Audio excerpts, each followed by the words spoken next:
अस्सलाम वालेकुम स्टूडेंट। आज के लेक्चर में हम बात करेंगे बॉडी कैविटी, जो कि हमारा पहला यूनिट चल रहा था एनाटॉमी एंड फिजियोलॉजी का introduction to the human body. तो सबसे पहले हम डिफ़ाइन करते हैं कि व्हाट इज़ बॉडी कैविटी। तो बॉडी कैविटी जो है ये फ्लूइड फिल्ड स्पेस है inside the human body that hold and protect the internal body organs.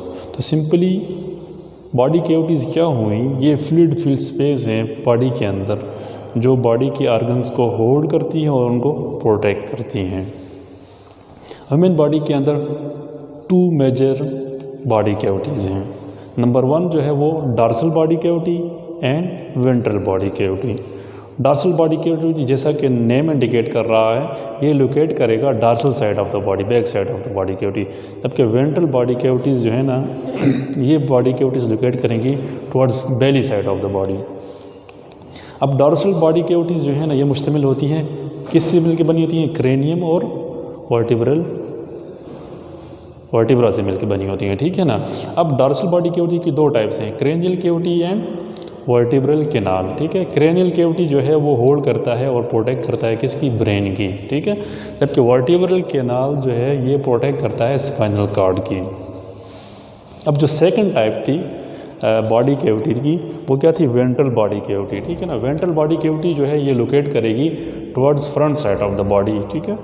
और जो ऑर्गन्स वेंट्रल कैविटीज़ में लोकेट करेंगे उनको हम कलेक्टिवली क्या कहते हैं? विसरा कहते हैं, ठीक है ना। उनको हम कलेक्टिवली विसरा कहते हैं। और वेंट्रल कैविटीज़ को कवर किया गया है, या वेंट्रल कैविटीज़ के अंदर जो ऑर्गन्स होते हैं उनको कवर किया गया है बाय अ विसरल मेम्ब्रेन, ठीक है ना। लाइक पैराइटल मेम्ब्रेन, ठीक है ना, जिस तरह parietal membrane, peritoneal membrane and pleural membrane, ठीक है ना। ये 3-4 किस्म की मेम्ब्रेन्स हैं जिन्होंने वेंट्रल बॉडी कैविटीज़ और उसके अंदर जो ऑर्गन्स लोकेट कर रहे हैं जिनको हम विसरा कहते हैं, उनको आउटरली या इनरली उन्होंने कवर किया होता है।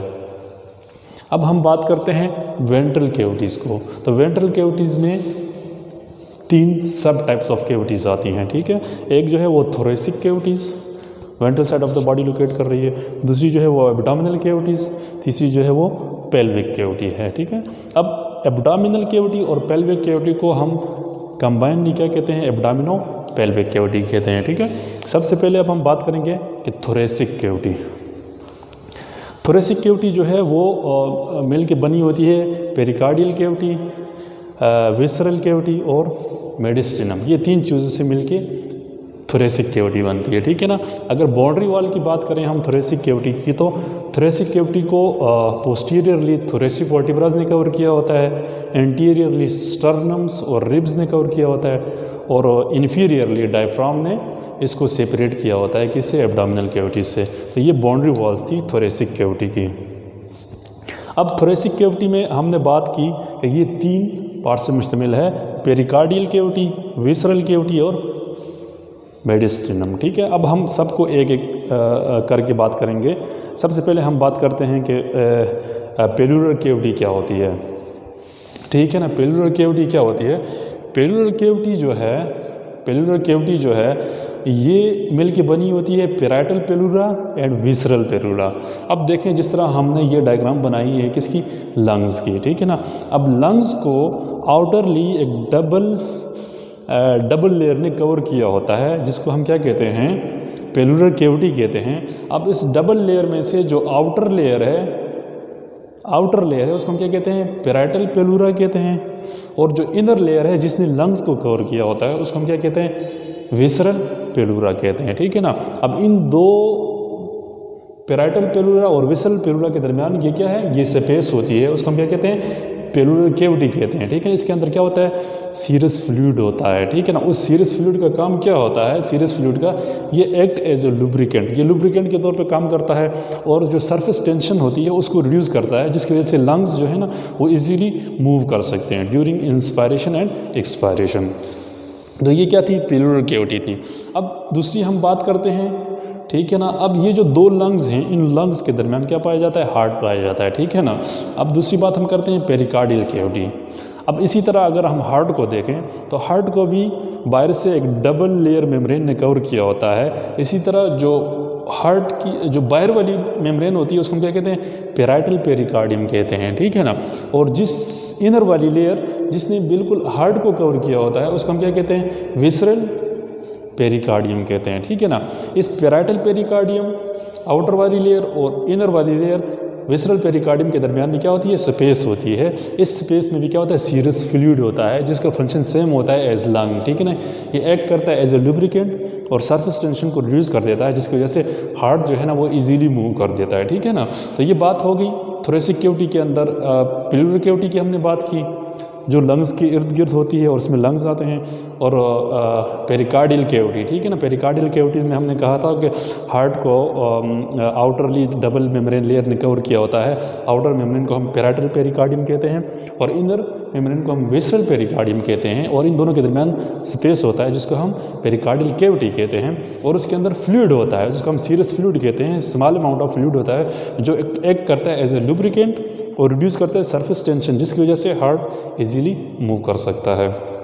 अब जो तीसरा पार्ट था थोरेसिक कैविटी का उसको हम क्या कहते हैं, मेडिस्टिनम। अब मेडिस्टिनम एक्चुअल है क्या है, ये स्पेस बिटवीन टू लंग्स या एरिया बिटवीन टू लंग्स, उसको हम क्या कहते हैं, मेडिस्टिनम कहते हैं। ये एक्चुअली दो लंग्स को आपस में सेपरेट करता है, ठीक है।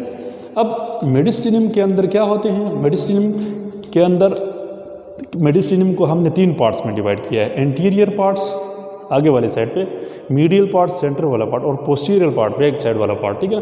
ये देख लें, ये जो स्पेस है राइट लंग और लेफ्ट लंग के दरमियान, इसको हम क्या कहते हैं, मेडिस्टिनम कहते हैं, ठीक है ना। अब मेडिस्टिनम के अंदर क्या आता है, पेरिकार्डियल कैविटी मतलब हार्ट आ जाता है, ठीक है ना।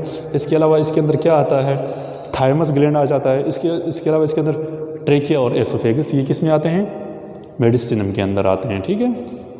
अगर हम मेडिस्टिनम के वाल्स को देखें तो एंटीरियरली मेडिस्टिनम को कवर किया है किसने, स्टर्नम ने, पोस्टीरियरली वर्टिब्रल कॉलम ने, इन्फीरियरली डायफ्राम इसके आ जाता है, ठीक है। अगर हम एंटीरियर मेडिस्टिनम की बात करें तो वहाँ थाइमस ग्लैंड लोकेट कर रहा है, ठीक है ना। मीडियल मेडिस्टिनम में क्या है, हार्ट लोकेट कर रहा है या पेरिकार्डियल कैविटी लोकेट कर रही है, ठीक है ना। और डार्सल मेडिस्टिनम में क्या लोकेट करेगा, ट्रेकिया और एसोफेगस लोकेट करेगा। अच्छा, तो उसके बाद थोरेसिक कैविटी को कवर हमने कर लिया। अब आ जाते हैं एब्डोमिनो पेल्विक कैविटी। जिस तरह हमने बात की थी कि बॉडी के अंदर जो कैविटीज़ हैं ये आपस एक दूसरे से सेपरेट होती हैं with the help of membranes या with the help of other structures, ठीक है ना। उस लिहाज से जो थोरेसिक कैविटी है ये एब्डोमिनल कैविटी से सेपरेट होती है with the help of diaphragm, ठीक है ना। डायफ्राम जो है वो थोरेसिक कैविटी को एब्डोमिनल कैविटी से सेपरेट करेगा, ठीक है ना। अब हम एब्डोमिनो पेल्विक कैविटी की बात कर रहे हैं तो एब्डोमिनो पेल्विक कैविटी के अंदर क्या होंगे, विसरल ऑर्गन्स होंगे, ठीक है ना। इन विसरल ऑर्गन्स और एब्डोमिनो पेल्विक कैविटी को कवर किया गया क्या था, किसने, पेरिटोनियम ने, ठीक है ना। जो ऑर्गन्स को आउटरली कवर करेगा उसको हम विसरल पेरिटोनियम कहेंगे, और जो बॉडी कैविटी को इनरली कवर करेगा उसको हम क्या कहते हैं, पैराइटल पेरिटोनियम कहेंगे, ठीक है ना। अब हम आगे जाके हम एब्डोमिनो पेल्विक कैविटी को हम डिटेल में पढ़ेंगे कि एब्डोमिनो पेल्विक कैविटी के अंदर कौन कौन से ऑर्गन लोकेट कर रहे हैं, एब्डोमिनो पेल्विक कैविटी के क्वाड्रेंट्स कितने हैं, एब्डोमिनो पेल्विक कैविटी के रीजन्स कौन कौन से हैं, ठीक है ना, और किस रीजन में कौन से ऑर्गन लोकेट कर रहे हैं।